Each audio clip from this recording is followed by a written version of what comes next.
Today I'm going to show you how to get from point A to point B in the middle of nowhere in Portugal. It's only a 5-minute walk, and yet I managed to get lost. But asking for directions is obviously a skill that you need to master, either because you're visiting Portugal or because you live in Portugal. And if you live in Portugal, perhaps you want to know how to get to a particular restaurant, a museum, whatever it may be. Or, even better, imagine you're at someone's place and they have a huge house and you need to go to the bathroom. Now, how to ask that and how to understand the question is key. But oddly enough, I do not have a lesson on asking for directions in my Portuguese program. But today I'll show you the secrets I share with my unschoolers on how to ask and understand directions in Portuguese.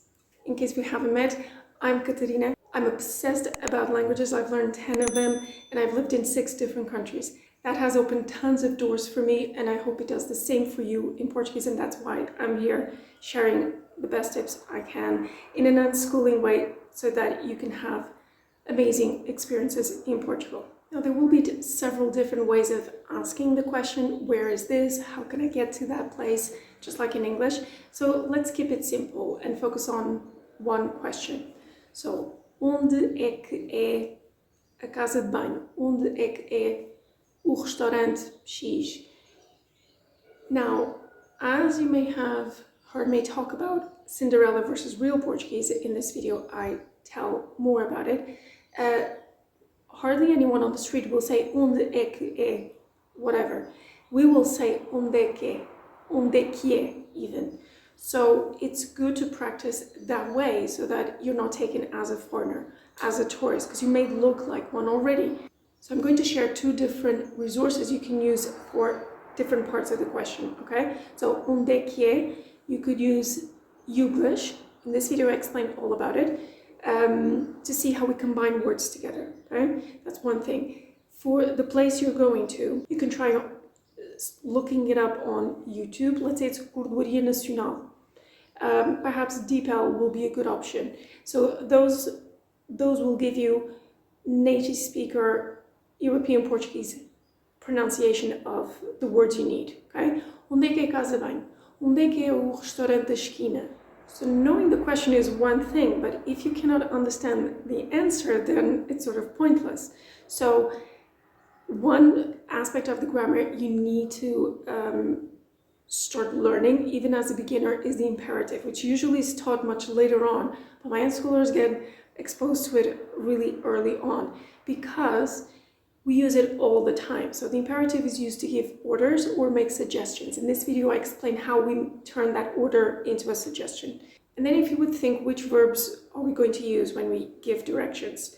In Portuguese, it would be mainly 2. Of course, there's more, but mainly 2. Seguir and virar. And seguir ends with IR, virar ends with AR.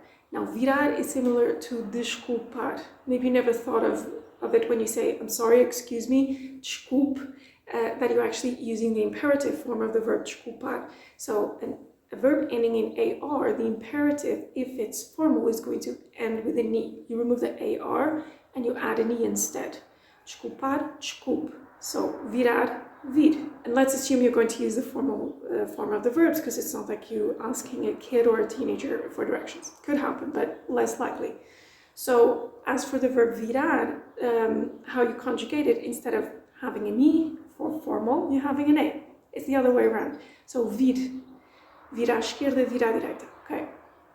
So this is an important piece of the puzzle because it already helps you to understand what the answer might be. We never know. It's hard to predict and script a dialogue, but you could prepare yourself, and this is one way.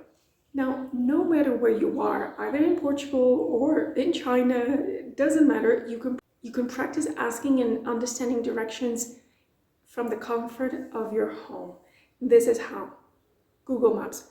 I hear everyone talk about Google Translate to walk around Portugal with your phone and help you communicate in all sorts of situations. But Google Maps is really helpful with this. And that's part of the reason why I don't have a lesson on this topic. I don't see the point, because as long as you know how to ask a question, you know the imperative, and you've trained your ears enough to know how we squish everything together, then I think you're good to go. So if you're using Google Maps, you have your phone. Let's say you walk your dog every day already, twice, 3 times a day, or you go for a walk every day. If not, start doing it and change the settings of your phone to European Portuguese and put somewhere close to your place and go for a walk and listen to the directions. Now, even before you do that at home, if you need a desktop for a bigger view, do that and see what Google tells you. So you see in writing first what the directions are. So in this example that I have, you have siga para este. This is in the middle of nowhere. That's how you have east, west, north, and whatnot. But normally you would have the name of the street. But siga, there you go.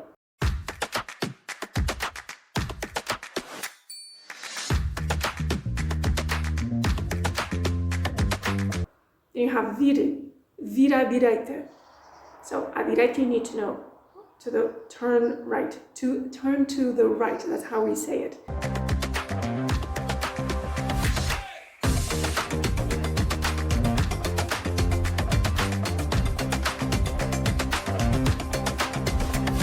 And then again, vira à direita, and they have em direção, so in direction of, that's how we express it. Then you have na rotunda. Rotunda, you see the symbol of a roundabout, so you know what it is if you hadn't come across the word before. And then siga pela primeira saída. So here you come across ordinal numbers, so first, second, third, primeira saída. And you might notice, if you're paying attention, that saída is feminine because it ends with an A, so therefore primeira ends with an A as well. So that has to agree. I always say gender affects everything. And the other thing is you have primeira comes before the noun. Primeira saída, first exit, exactly like in English, but you might have learned that nouns and adjectives tend to swap order. So this is one case that it stays the same as in English. And then finally you have vir à esquerda, turn left. Simple as that.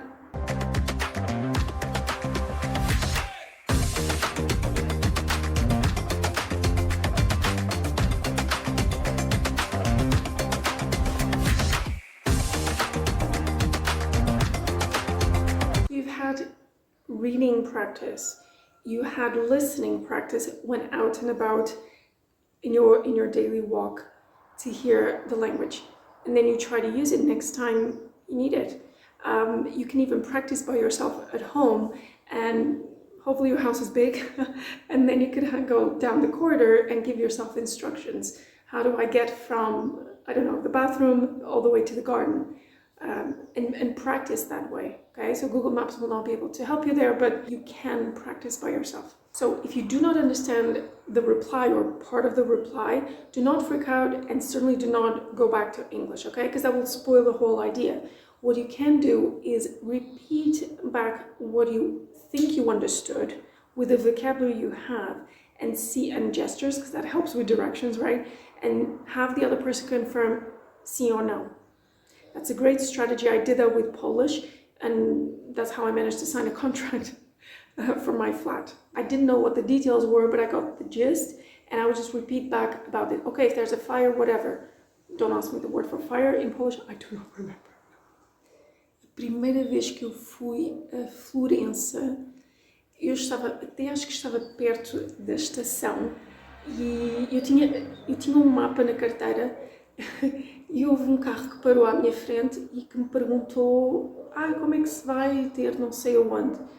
E eu saco do meu mapa, do meu bolso, da minha carteira, e eu abro o mapa e começo a explicar em italiano.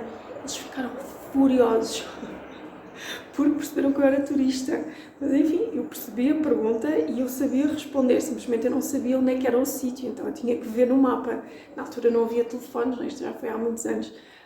Lembro perfeitamente e penso como é que teria sido para mim perguntar a um estrangeiro, a um turista em Portugal, onde é que se vai ter a não sei aonde. Seria muito humilhante. O que é que acham?